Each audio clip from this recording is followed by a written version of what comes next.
Yale students coming to their new campus here in Singapore might get a shock.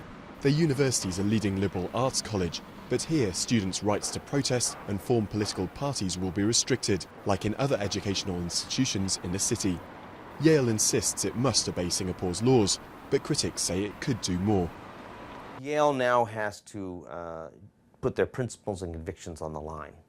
They need to insist on respect for international human rights standards on its campus and also in other parts of Singapore, ideally. The controversies reignited the debate about freedom of expression in the city-state. The closely surveyed Speaker's Corner is the only place where a public assembly can be organised. Even here, any non-Singaporean must seek a police permit to talk, and there are a host of other regulations too. Don't just read what the government tells you. Dr. Chi, activist and leader of the opposition Singapore Democrats Party, has often fallen foul of Singapore's strict laws. It is just a question of when and not if that Singaporeans will demand that their right to speech, freedom of speech and assembly be respected by this government.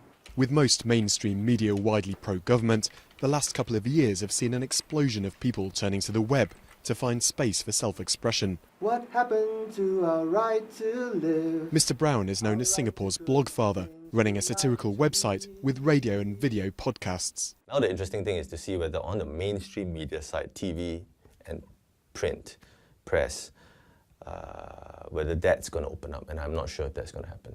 Yet despite the lack of freedoms, observers warn against expecting anything too radical. You don't expect revolution here in Singapore, but I think what we could expect would be much more competitive party politics, much more competitive electoral politics. The ruling People's Action Party, in power since 1959, suffered its worst ever result at last year's election, despite retaining an overwhelming majority.